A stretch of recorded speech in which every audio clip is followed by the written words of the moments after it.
Hello students, cell chapter का next topic अपन start करते हैं, कोशिका के प्रकार। लेकिन उससे पहले अपन एक क्वेश्चन सोल्व कर लेते हैं जो पिछले टॉपिक से रिलेटेड है, कोशिका सिद्धांत से रिलेटेड। अगर आपसे एक प्रश्न पूछ लिया जाए, निम्न में से कोशिका सिद्धांत का अपवाद है, कोशिका सिद्धांत का अपवाद है, तो फाइनली अपने को क्या टिक करना है वो डिपेंड करेगा ऑप्शन पे। जैसे कि सबसे पहले इसने एक ऑप्शन दिया वायरस, यहां पर इन्होंने बी ऑप्शन दे दिया आरबीसी, सी ऑप्शन इन्होंने दे दिया तंत्रिका कोशिका, नर्व सेल जिसे अपन कहते हैं, ऑब्लिक न्यूरॉन, डी ऑप्शन इन्होंने दे दिया यहां पर यकृत जिसे अपन लीवर कहते हैं, और ई ऑप्शन दे दिया इन्होंने उपरोक्त सभी, ऑल ऑफ दिस। अब अपने को यह देखना है कि कोशिका सिद्धांत का अपवाद क्या है। तो सबसे पहले तो अपने को यह पता होना चाहिए कि सेल थ्योरी में क्या क्या इन्होंने बातें बोली थी। कोशिका सिद्धांत जो अपन ने रीड किया उसमें इन्होंने क्या क्या बातें बोली थी।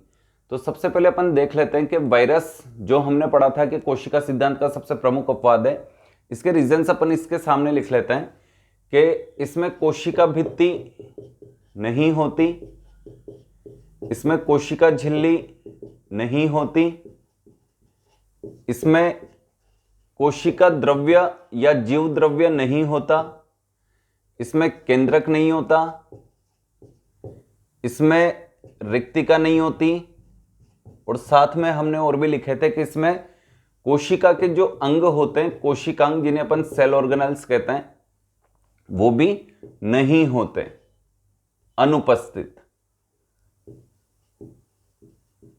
ये सारी चीजें इसके पास प्रेजेंट नहीं है, इस वजह से अपन ने वायरस को कोशिका सिद्धांत का मुख्य अपवाद बोला था। लेकिन अब अपन आते हैं आरबीसी की तरफ। क्या आरबीसी कोशिका सिद्धांत का अपवाद है? तो कोशिका सिद्धांत वाले ये कहते थे कि कोशिका यानी कोई भी सजीव का शरीर, चाहे वो एक कोशिकीय हो या बहुकोशिकीय, उसका शरीर कोशिका तथा उसके उत्पादों से मिलकर बना होता है।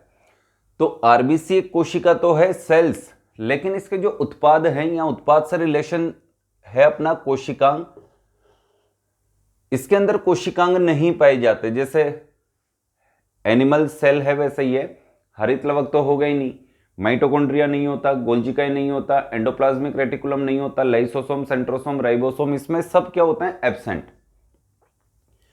तो कोशिकांग एब्सेंट होने के कारण यानी उत्पाद, जिसको अपन कोशिका सिद्धांत वालों ने उत्पाद शब्द दिया था, कोशिकांग या उत्पाद अनुपस्थित होने के कारण यह भी कोशिका सिद्धांत का क्या बन जाएगा? अपवाद। इसके बाद अपन चलते हैं सी ऑप्शन की तरफ, तंत्रिका कोशिका या न्यूरॉन। कोशिका सिद्धांत वाले ये कहते थे कि कोशिका में स्वजनन करने की क्षमता होती है, यानी वो अपने समान नई कोशिकाओं का निर्माण कर सकती है। लेकिन तंत्रिका कोशिका या न्यूरॉन एक ऐसी कोशिका है जिसमें स्वजनन करने की क्षमता नहीं होती। इसलिए यह भी कोशिका सिद्धांत की क्या बन गई? अपवाद। क्योंकि कोशिका सिद्धांत वाले कहते थे कि कोशिकाओं में स्वजनन कर यानी सेल्फ रेप्लिकेशन करने या रिप्रोडक्शन करने की क्षमता पाई जाती है, लेकिन ये एक ऐसी सेल है न्यूरॉन जिसमें स्वजनन करने की क्षमता नहीं पाई जाती। डी ऑप्शन है अपने पास यकृत, लीवर। इसमें एक और शब्द लिख लेते हैं, पुनर्जनन यानी रीजनरेशन करने की क्षमता भी नहीं होती। किसके लिए लिख रहे हैं अपन? ये लीवर के लिए, सॉरी, तंत्रिका कोशिका के लिए। लेकिन हमारे यकृत की बात करें, लीवर की बात करें, तो लीवर एक ऐसा ऑर्गन है जिसकी सेल्स में स्वजनन क्षमता अनुपस्थित होती है, लेकिन यह पुनर्जनन क्षमता रखता है।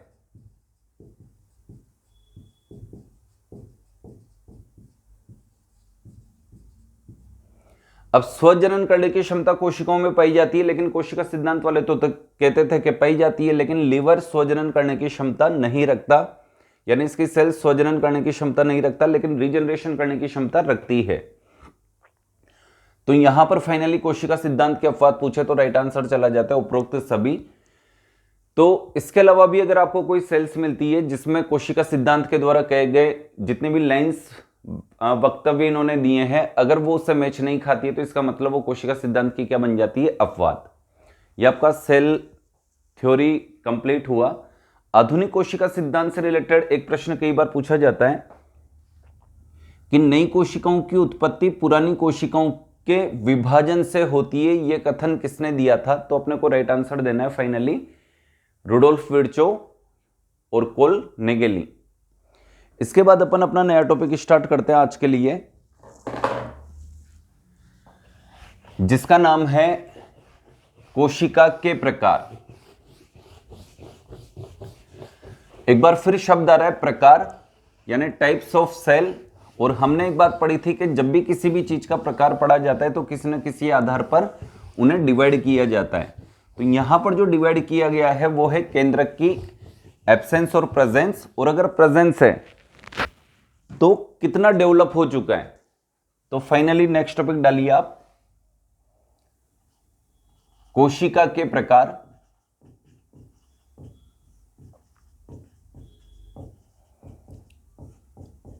टाइप्स ऑफ सेल, और इसमें पहली लाइन लिखो, कोशिका में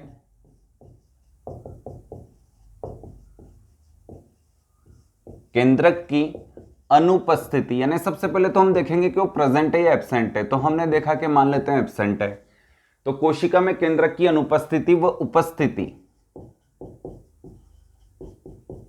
अब प्रेजेंट हो गया। और अगर प्रेजेंट है तो कितना डेवलप है, उपस्थिति व उसके विकसित होने के आधार पर, विकसित होने के आधार पर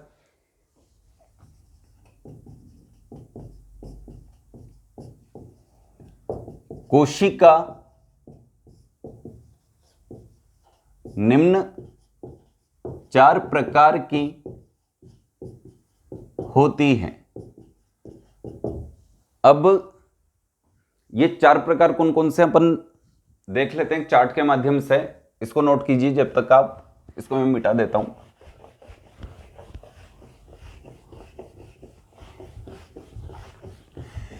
यहां से कई बार इंपॉर्टेंट क्वेश्चन पूछे जाते हैं कि इस प्रकार की कोशिका का उदाहरण है, या फिर आपको कोई पर्टिकुलर नाम दे दिया जाएगा, पूछा जाएगा ये किस प्रकार की कोशिका है। बाई चांस अपन यही ले लेते हैं, वायरस किस प्रकार की कोशिका है, एक अच्छा प्रश्न है। तो सबसे पहले मैं यहां पे लिख देता हूं कोशिका, जिसको अपन 4 भागों में डिवाइड करेंगे, क्योंकि अपन ने लिखा है कि केंद्रक की एब्सेंस और प्रेजेंस। और अगर प्रेजेंस है तो वो कितना डेवलप है, इस आधार पर कोशिका को कितने भागों में डिवाइड किया गया है, 4 भागों में। तो सबसे पहला भाग लिखने वालों में यहां पर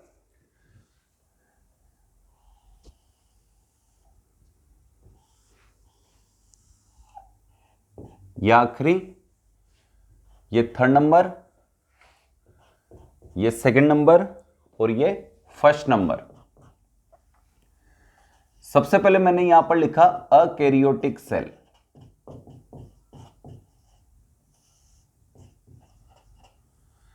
सेकंड नंबर पे लिख रहा हूं मैं यहां पर प्रोकैरियोटिक सेल।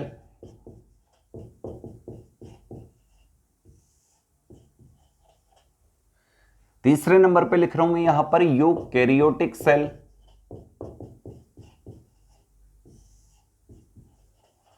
और लास्ट नंबर लिख रहा हूं मैं यहां पर मीसोकैरियोटिक सेल।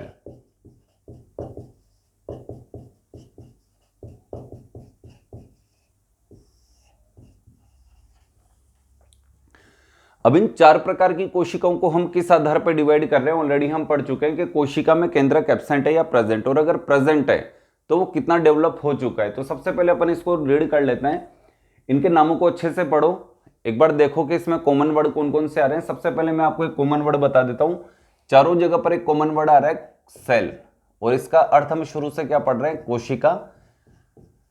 देखो इनकी डेफिनेशन इनके नाम में छुपी हुई है, तो सबसे पहले अपन इसकी डेफिनेशन निकाल लेते हैं। कोशिका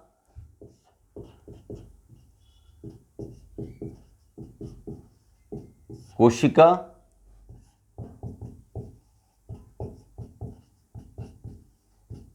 कोशिका, 4 जगह हमने सेल का अर्थ लिख दिया कोशिका। एक और कॉमन वर्ड आपको यहां दिखाई दे रहा होगा कैरियोटिक। देन इसका अर्थ क्या होता है? केंद्रक। कैरियोटिक मीन्स केंद्रक। जैसे हमने लिखा था कि कोशिका को इंग्लिश में सेल कहते हैं, लेकिन साइंटिफिक इंग्लिश में क्या कहते हैं? साइटो।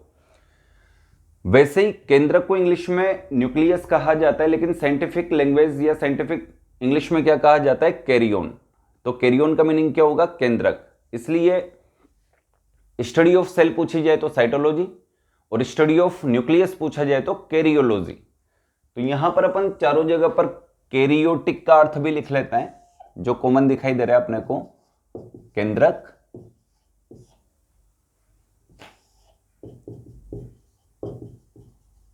केंद्रक, और फाइनली यहां पे भी लिख लेते हैं केंद्रक।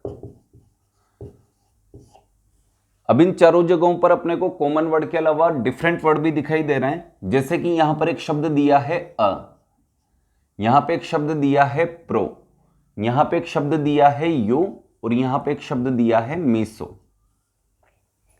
अगर इन चारों के अर्थ अपने को पता है, मीनिंग अपने को पता है, तो ये कंफर्म है कि अपन इनको डिफाइन कर सकते हैं। तो सबसे पहले चलते हैं अपन अ की तरफ। अ का मतलब है यहां पर एब्सेंट, नहीं। डेफिनेशन तैयार है। सेल यानी कोशिका, कैरियोटिक यानी केंद्रक, अ यानी नहीं, यानी ऐसी कोशिका जिसमें केंद्रक नहीं पाया जाता। अब इसमें तो एब्सेंट हो गया, इन तीन को देखते हैं कि इनमें एब्सेंट है या प्रेजेंट है। तो यहां पर देखो, सेल यानी कोशिका, कैरियोटिक यानी केंद्रक, प्रो का मतलब होता है पहला, प्रारंभिक, और जो पहला होता है उसको अपन आदिम कहते हैं, प्राचीन कहते हैं, पुराना कहते हैं, और जो सबसे पुराना है वो क्या कहलाता है? अविकसित। तो यहां पर जो प्रो का अर्थ है पहला, प्रारंभिक, आदिम, प्राचीन, पुराना, अविकसित, इसका मतलब यह हुआ कि ऐसी कोशिका जिसमें केंद्रक तो है, लेकिन वो केंद्रक पहली बार बनने लगा था। प्रारंभिक केंद्रक था इसलिए वो प्रिमिटिव कहलाया, आदिम, प्राचीन, पुराना, और पहली बार बना था तो वो कैसा रह गया? अविकसित। आगे की तरफ चलो। ऐसी कोशिका जिसमें केंद्रक होता है किस प्रकार का? यू। यू का मतलब होता है आधुनिक, लेटेस्ट, मॉडर्न, और जो आधुनिक है वो किस प्रकार का होगा? सुविकसित। इसको भी हम डिफाइन कर चुके हैं। आगे की तरफ चलते हैं अपन। ऐसी कोशिका जिसमें केंद्रक होता है किस प्रकार का? मिसो। मिसो का मतलब होता है मिश्रित, मिश्रित केंद्रक। अब यहां पे अपने को डिफाइन करना है कि चलो ठीक है, अपन ने डेफिनेशन दे दी कि ऐसी कोशिका जिसमें केंद्रक होता है किस प्रकार का? मिश्रित प्रकार का। लेकिन ये मिश्रित किस किस का केंद्रक है? यानी दो अलग अलग कोशिकाओं का मिश्रित केंद्रक एक ही कोशिका में यहां पर दिखाई देता है। तो ये दो अलग अलग कोशिकाएं कौन होगी? एक तो होगी पीसी और एक होगी ईसी।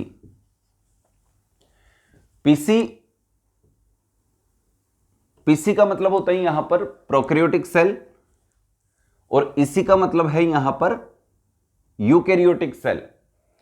तो प्रोकैरियोटिक सेल का जो केंद्रक है उसके भी कैरेक्टर इसमें दिखाई देंगे इस केंद्रक में, और जो यूकैरियोटिक सेल का केंद्रक है उसके भी कैरेक्टर दिखाई देंगे इस केंद्रक में। तो दो अलग अलग केंद्रक, दो अलग अलग सेल्स के केंद्रक के कैरेक्टर एक ही सेल्स के न्यूक्लियस में दिखाई दे रहे हैं, तो वो केंद्रक क्या कहलाएगा? मिश्रित। तो उसे नेक्स्ट टाइप की सेल्स अपन ने नाम दे दिया मेसोकैरियोटिक सेल। अब अपन इसको डायग्रामेटिक तरीके से देख लेते हैं। ऐसी कोशिका जिसमें केंद्रक नहीं होता उसका डायग्राम ये रहा। अब इसमें केंद्रक कहीं पे भी नहीं बनाएंगे अपन, इसको डिफाइन कर देते हैं। यहां लिखते हैं केंद्रक एब्सेंट, अनुपस्थित। पहले एक सिंगल लाइन लिखेंगे अपन केंद्रक के लिए, डिफाइन करेंगे, यहां डायग्राम बनाएंगे। नेक्स्ट डायग्राम है अपने पास प्रोकैरियोटिक सेल के लिए, यानी ऐसी कोशिका जिसमें केंद्रक तो होता है लेकिन किस प्रकार का? प्रो का मतलब होता है अविकसित। तो यहां पर एक टूटा फूटा सा केंद्रक अपन बना देते हैं, येलो। इसे अविकसित केंद्रक कहा जाता है, और इसी को अपन अविकसित को क्या शब्द दिया था अपन ने? प्रो। प्रो का मतलब अविकसित, और केंद्रक को क्या शब्द दिया था? कैरियोन। यानी ऐसी कोशिका जो अविकसित केंद्रक रखती है, इसे साइंटिफिक लैंग्वेज में क्या कहेंगे? ऐसी कोशिका जो प्रोकैरियोन रखती है क्या कहलाएगी? Prokaryotic cell. इसी को कहते हैं केंद्रकाभ। केंद्रकाभ का मतलब होता है, आभ का मतलब होता है हिंदी में के समान, केंद्रक का मतलब केंद्रक, केंद्रक के समान दिखने वाली संरचना, लेकिन ये केंद्रक की थी, उसके समान नहीं थी, केंद्रक की थी। नेक्स्ट, इसको प्रारंभिक केंद्रक भी कहा जाता है।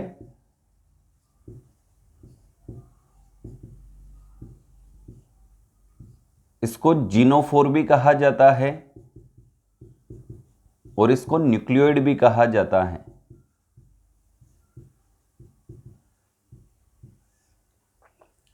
इस अविकसित केंद्रक के इतने सारे नाम हैं। कोई सा भी नाम अगर आपसे पूछा जाता है कि प्रारंभिक केंद्रक किस प्रकार की कोशिकाओं में पाए जाते हैं, तो अपने को राइट आंसर देना है प्रोकैरियोटिक सेल। जीनोफोर, न्यूक्लियोइड, केंद्रका, प्रोकैरियोन, अविकसित केंद्रक ये किस में पाए जाते हैं, तो अपने को फाइनल आंसर देना है प्रोकैरियोटिक सेल। इसकी डेफिनेशन में यहां पे लिख देता हूं। इसको अपने को एक सीध में लेना है, बिल्कुल थोड़ा नीचे लेते हैं इससे, जहां पे स्पेस होगा। ये लिख दिया मैंने यहां पर केंद्रक, और ये इसके सामने लिख दिया अनुपस्थित, एब्सेंट। अब इसको डिफाइन करते हैं अपन, इसके सामने भी लिखेंगे अपन केंद्रक, पहले लिखेंगे अपन उपस्थित,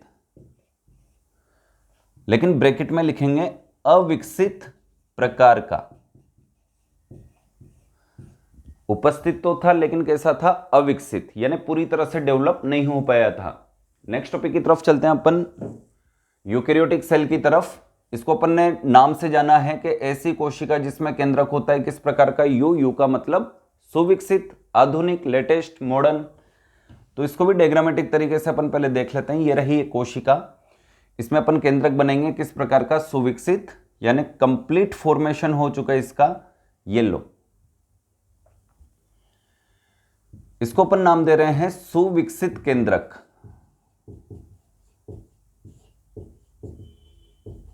अथवा सुविकसित को नाम दिया अपन ने यू, केंद्रक को नाम दिया कैरियोन। यानी ऐसी कोशिका जो सुविकसित केंद्रक रखती है, या फिर साइंटिफिक लैंग्वेज में कहें कि ऐसी कोशिका जो यूकैरियोन रखती है क्या कहलाएगी? Eukaryotic cell. इसको यहां पर लिखते हैं इसकी केंद्रक वाली पोजीशन, कि इसमें केंद्रक सबसे पहले तो लिखेंगे अपन उपस्थित होता है, और लेकिन किस प्रकार का होता है? सुविकसित। अब अपन चलते हैं लास्ट टॉपिक की तरफ, मीसोकैरियोटिक सेल। मीसोकैरियोटिक सेल के लिए हमने लिखा था कि ऐसी कोशिका जिसमें केंद्रक होता है, लेकिन किस प्रकार का? मीसो यानी मिश्रित। तो ऐसी कोशिका जो मिश्रित केंद्रक रखती है क्या कहलाएगी? मीसोकैरियोटिक सेल। या फिर साइंटिफिक लैंग्वेज में कहें कि ऐसी कोशिका जो मीसोकैरियोन रखती है क्या कहलाएगी? मीसोकैरियोटिक सेल।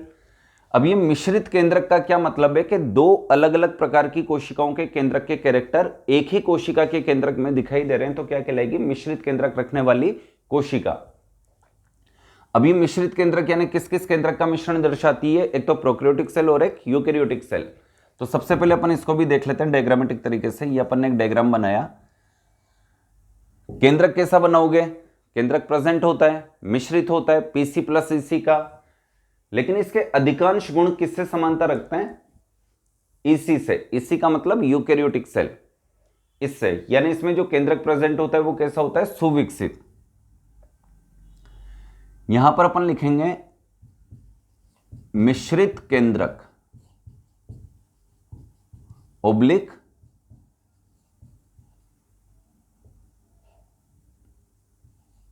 मीसोकैरियोन। मिश्रित केंद्रक ओब्लिक मीसोकैरियोन। और इसकी डेफिनेशन यहां लिख देते हैं, केंद्रक इक्वल टू यानी उपस्थित, और किस प्रकार का है? सुविकसित।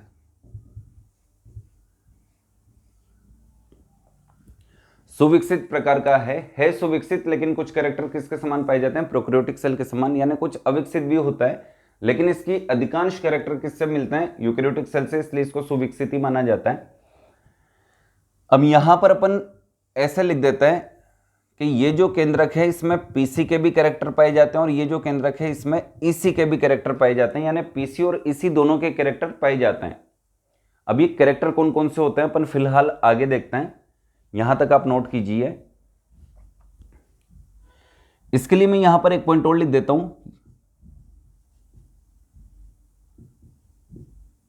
हिस्टोन प्रोटीन एब्सेंट, जबकि यूकेरियोटिक सेल्स में हिस्टोन प्रोटीन प्रेजेंट होता है।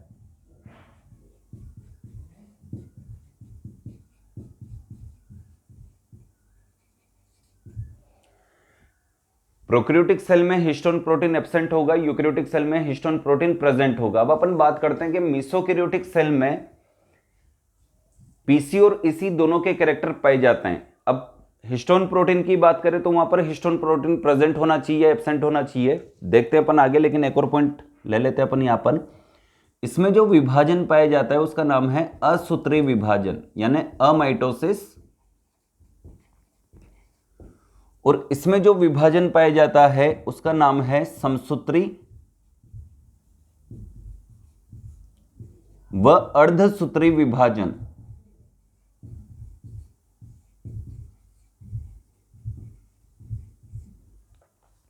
अब इन दो कैरेक्टर्स को लेकर अपन वहां पर देखेंगे कि मेसोकैरियोटिक सेल में पीसी के समान कौन कौन से कैरेक्टर पाए जाते हैं। तो ये चीज लिखेंगे अपन यहां पर ऐसे करके,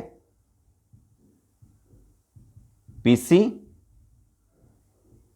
और EC, prokaryotic cell, eukaryotic cell. अब अपने पास वहां पर स्पेस नहीं है तो आपको लिखना तो यहां पर है, लेकिन मैं लिख यहां पर देता हूं कि यह केंद्रक जो उपस्थित है, पहले यहां पर अपन एक और शब्द लिख देते हैं, मिश्रित व सुविकसित। अब मिश्रित प्रकार का है तो इसमें किस किस के मिश्रण दिखाई देंगे, यानी प्रोकैरियोटिक सेल के केंद्रक के भी कैरेक्टर दिखाई देंगे और यूकेरियोटिक सेल के केंद्रक के भी कैरेक्टर दिखाई देंगे। तो मैं जो यहां पर लिखूंगा इसके नीचे और इसके नीचे, वो आपको यहां पर लिखना है।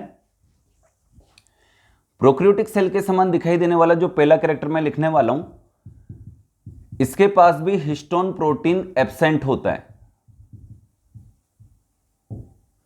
और इसमें अमाइटोसिस यानी असूत्रीय विभाजन ही पाया जाता है। और बाकी के अधिकांश कैरेक्टर किसके समान दिखाई देंगे, यूकेरियोटिक सेल के समान। जैसे यहां पर केंद्रक सुविकसित है, इसके अलावा अन्य कई लक्षण किसके समान दिखाई देंगे, ईसी के समान। तो ये तो अपना डेफिनेशन हुआ, इनके कैरेक्टर्स हुए। अब लास्ट अपना बचा हुआ इनके एग्जाम्पल क्या क्या हैं। तो सबसे पहले आप इसको सारे को नोट कर लो, उसके बाद अपन चलते हैं इनके एग्जाम्पल्स की तरफ।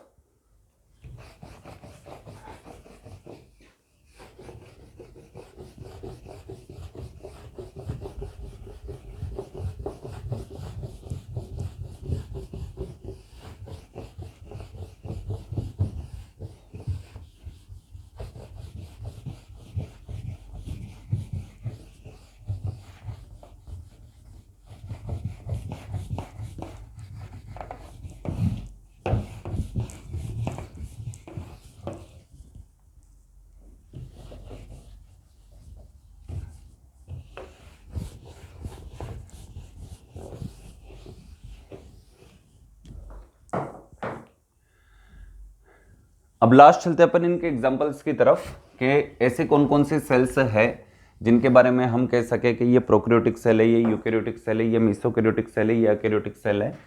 तो सबसे पहले एग्जांपल देखते हैं अपन अकैरियोटिक सेल के। एक एग्जांपल आप बताओ, सोचो एक बार, लिखा है मैंने कहीं ना कहीं।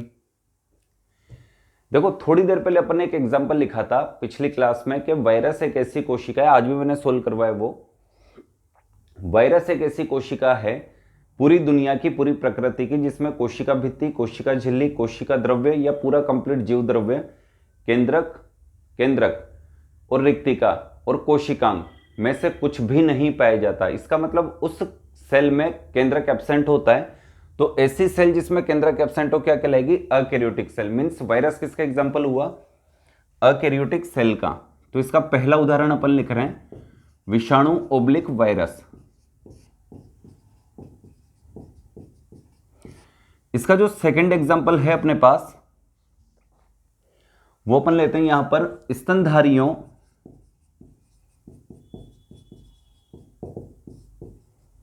में उपस्थित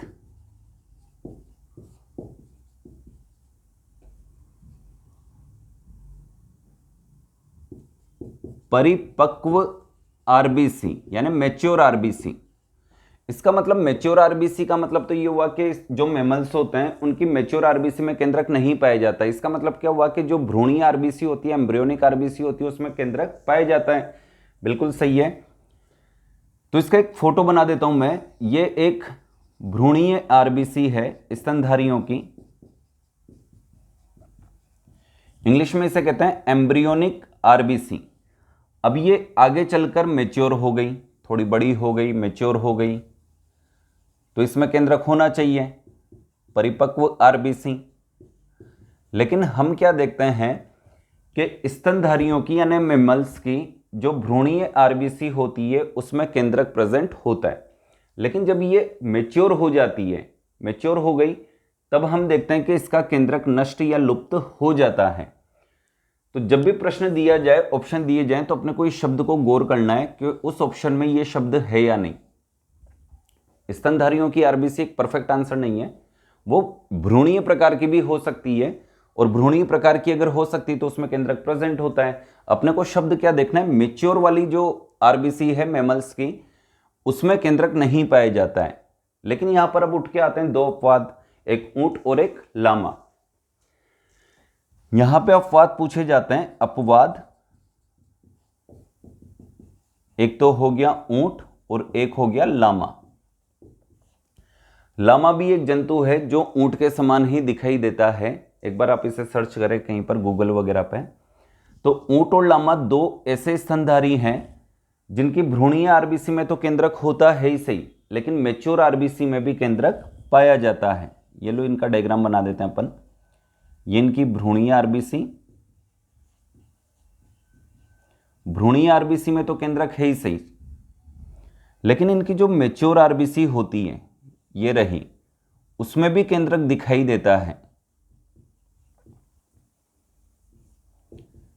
परिपक्व आरबीसी।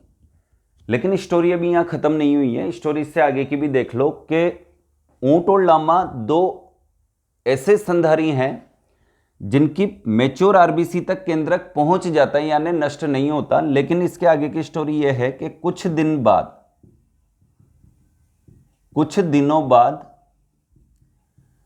इनका भी केंद्रक नष्ट हो जाता है, केंद्रक एब्सेंट हो गए यहां पर।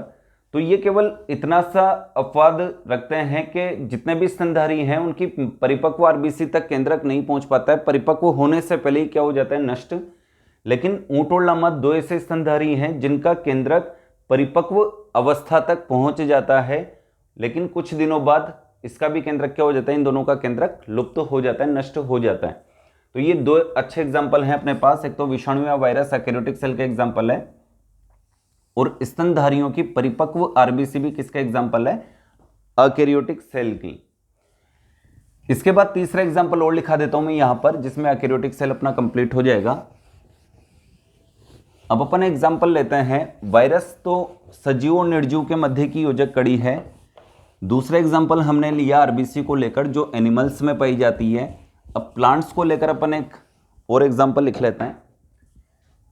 एग्जाम्पल नंबर 3, पादपों में फ्लोएम उत्तक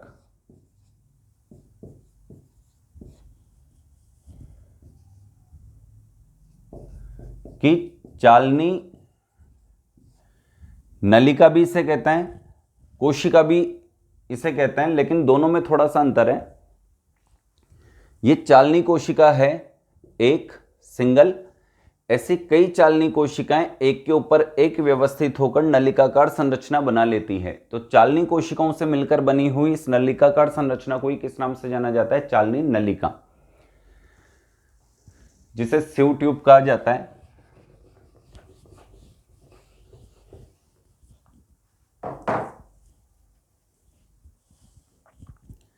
चालनी कोशिका,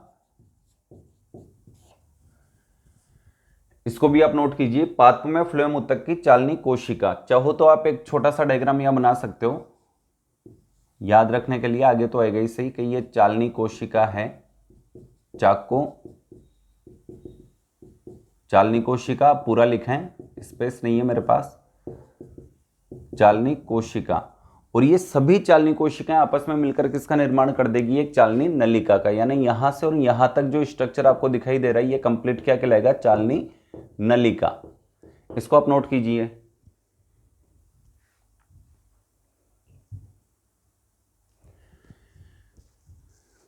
इसी के साथ आपके अकैरियोटिक सेल के एग्जाम्पल कंप्लीट हुए। पहले एग्जाम्पल हमने लिखा था वायरस, दूसरा एग्जाम्पल अपन ने लिखा आरबीसी जो स्तनधारियों की होनी चाहिए लेकिन वो भी किस प्रकार की, मैच्योर। और तीसरे प्रकार का एग्जाम्पल हमने लिखा पादपों में फ्लोएम ऊतक की चालनी कोशिका, जिसको मैं आपको नाम बता रहा था सिव सेल्स। इसी के साथ आपका अकैरियोटिक टॉपिक कंप्लीट। नेक्स्ट टॉपिक की तरफ चलते हैं अपन, प्रोकैरियोटिक सेल की तरफ। अब उसके एग्जाम्पल भी देख लो। एग्जाम्पल पूरे एक लाइन में लिखना, सबसे पहले डायग्राम एक लाइन में, फिर केंद्रक वाली डेफिनेशन एक लाइन में, फिर एग्जाम्पल एक लाइन में। प्रोकैरियोटिक सेल का एग्जाम्पल भी आप मुझे बता सकते हैं। कल या लास्ट क्लास में मैंने आपको बार बार एक बात बोली थी कि प्रोकैरियोटिक सेल का दुनिया में एक ही उदाहरण होता है, कौन, जीवाणु। तो फाइनली इसका एग्जाम्पल अपन लिखने वाले हैं जीवाणु। इसका एक विशेष प्रकार का एग्जाम्पल मैंने आपको, यानी विशेष प्रकार के कुछ जीवाणु अलग से लिख दिए थे, जैसे माइकोप्लाज्मा। माइकोप्लाज्मा एक ऐसा जीवाणु है जिसके पास कोशिका भित्ति नहीं पाई जाती, और कोशिका भित्ति न होने के कारण इसे पादप जगत का जोकर या सूक्ष्म जीव विज्ञान का जोकर कहा जाता है। इसका एक और नाम लिखा था मैंने, PPLO, pleuropneumonia like organism.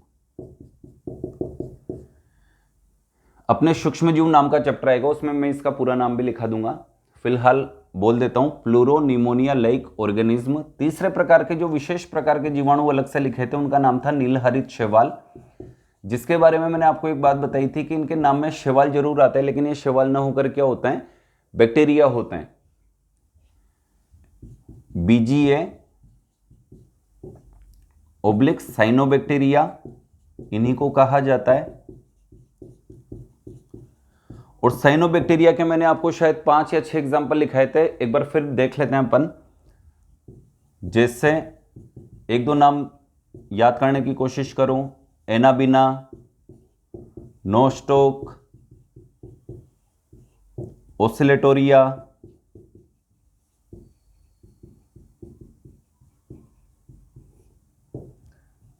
Spirulina,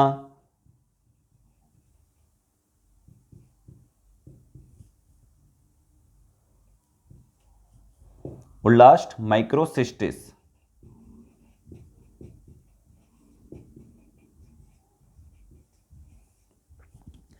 यहां तक नोट कीजिए आप। ये फाइनली एग्जांपल पहले भी लिख चुके हैं अपन प्रोकैरियोटिक सेल में, जब अपन ने लिखा था जीवों के प्रकार एक कोशिकीय, उसमें अपन ने सारे प्रोकैरियोटिक सेल के एग्जांपल लिखे थे। और प्रोकैरियोटिक सेल का दुनिया में एक ही उदाहरण है जीवाणु, और ये सभी जीवाणु हैं। बस ये दो अलग विशेष प्रकार के जीवाणु हैं, इसलिए इनको अलग से लिख दिया मैंने। बाकी सारे किसके एग्जाम्पल है, जीवाणु के, क्योंकि प्रोकैरियोटिक सेल का दुनिया में एक ही उदाहरण है, जीवाणु। नेक्स्ट अपन चलते हैं यूकैरियोटिक सेल की तरफ।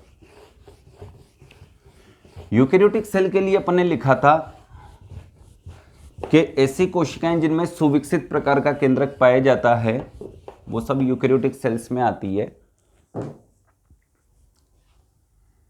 इसका एग्जाम्पल है पादप, जंतु व कवक। इसी के साथ यूकैरियोटिक सेल के एग्जाम्पल भी कंप्लीट हुए। मैं कुछ क्वेश्चंस पूछूंगा अभी, एक दो अच्छे प्रश्न पूछूंगा जो अपने को सोल्व करना है, आंसर आप ही बताएंगे मुझे। यूकैरियोटिक सेल के 3 एग्जाम्पल लिखे, प्लांट, एनिमल एंड फंजाई। अब चलते अपन मीसोकैरियोटिक सेल की तरफ। मीसोकैरियोटिक सेल के जो एग्जाम्पल हैं, कई बार पूछे हुए एग्जाम्पल है ये भी अपन देख लेते हैं। एग्जाम्पल इसमें सबसे पहले लिख रहा हूं मैं नंबर 1, डाइनोफ्लेजिलेट।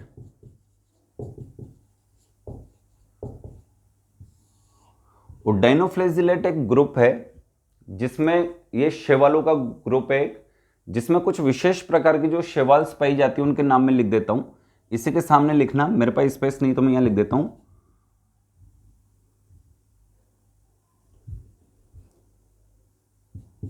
फिस्टेरिया,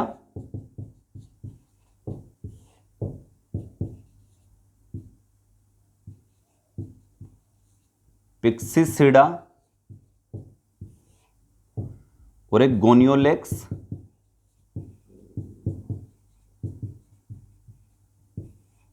कैटेनेला। ये 3 एग्जाम्पल तो किसके हुए? डायनोफ्लेजिलेट्स नामक शैवाल के। चाहो तो पीछे में लिख देता हूं यह शैवाल।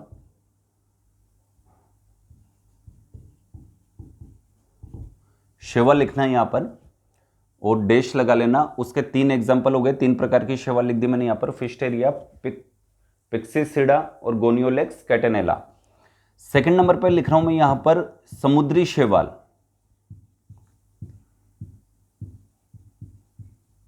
जिसको अपन कहते हैं मरीन एल्गी। इसके भी मैं 2 एग्जांपल लिख रहा हूं जो सामने लिखेंगे अपन।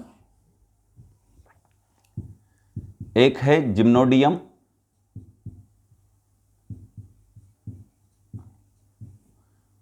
और एक है पेरिडियम। ये भी एल्गी है, ये भी शैवाल है, ये भी शैवाल है। डायनोफ्लेजिलेट्स समुद्री शैवाल, ये समुद्री शैवाल में समुद्र में पाई जाती है। Marine algae, Gymnodinium, Peridinium. और लास्ट एग्जांपल है इसका जो मीसोकैरियोटिक सेल के एग्जांपल हो जाएंगे सारे के सारे। इसमें लिखते हैं प्रोटोजोआ संघ का सदस्य।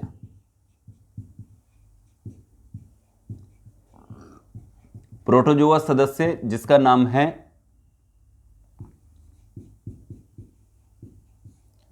नोक्टिल्यूका स्किंटिलेंस।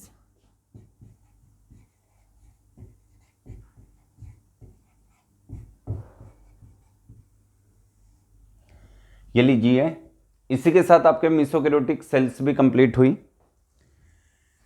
एक प्रश्न जाते जाते मैं पूछ लेता हूं आज की क्लास का, उससे अपने को एक चीज क्लियर हो जाएगी।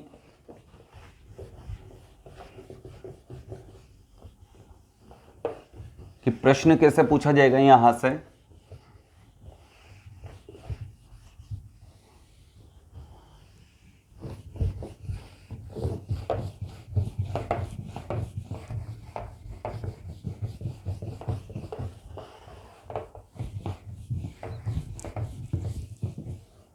दो प्रश्न के 2 या 3 जो जितने भी प्रश्न मुझे याद आते हैं मैं पूछ लेता हूं, अच्छे अच्छे प्रश्न।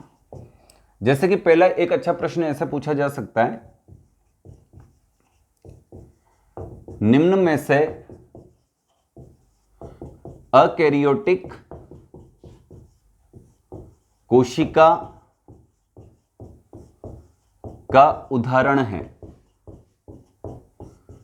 अब एग्जाम्पल ऑफ अकैरियोटिक सेल अपने को देना है। जो प्रश्न पूछ रहा है अपने को तो वो सर्च करना है। अपन ने 3 प्रकार की सेल्स लिखी है, ऑप्शन में कहीं ना कहीं वो अपने को मिल जाएगी। जैसे उसने सबसे पहले दे दिया जीवाणु, बैक्टीरिया। जीवाणु नहीं देगा तो कुछ अन्य नाम दे देगा, माइकोप्लाज्मा। जैसे ही अपन ये शब्द पढ़े अपना ध्यान सीधा चला जाना चाहिए, चाहे वो जीवाणु लिख के दे, माइकोप्लाज्मा दे, नीलहरित शैवाल दे, Anabaena, Nostoc, Microcystis, Oscillatoria, spirulina, जो भी नाम दे, ये सब जीवाणु के एग्जाम्पल हैं। और जीवाणु किस में आता है? प्रोकैरियोटिक सेल में, यानी माइकोप्लाज्मा इसका आंसर नहीं होगा। इसके बाद अपन देखते हैं चालनी कोशिका। सीधा वो लिख के दे रहा है अपने को चालनी कोशिका। इसका मतलब चालनी कोशिका अपन ने पढ़ा था अकैरियोटिक सेल में, ये इसका एग्जांपल है। नेक्स्ट टॉपिक है अपने पास गोनियोलेक्स, या फिर अपन लेते हैं कोई एक पादप, धतूरा प्लांट, धतूरा पादप, और एक उसने दे दिया ओल। तो धतूरा एक प्लांट है, यूकैरियोटिक सेल का एग्जांपल है। तो फाइनली ना तो ये होगा आंसर ना ये होगा। राइट आंसर क्या हो गया? चालनी कोशिका, जो अपन ने रीड किया था। इसके बाद मैं एक और प्रश्न पूछ लेता हूं, निम्न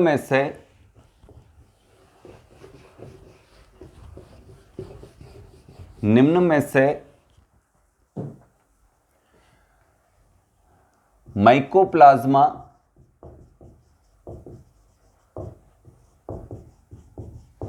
किस प्रकार की कोशिका है। अब अपन ने 4 प्रकार की सेल्स पढ़ी है, 4 प्रकार की सेल्स में से एक आंसर चला जाएगा। फाइनली अपने को देखना है कि ये किस ओर जा रहा है आंसर, ABCD। सबसे पहले इसने दिया अकैरियोटिक सेल, सेकंड नंबर पे दिया प्रोकैरियोटिक सेल, 3 नंबर पे दिया यूकैरियोटिक सेल और 4 नंबर पे डी ऑप्शन दिया ऑल। फाइनल आंसर कहाँ जाना चाहिए अपना, माइकोप्लाज्मा एक जीवाणु है और जीवाणु सिर्फ किस प्रकार की कोशिकाएं होती है, प्रोकैरियोटिक सेल, यानी राइट आंसर कौन हुआ अपना, BPC। इसी के साथ आपका ये कोशिका के प्रकार नाम का टॉपिक कंप्लीट हुआ।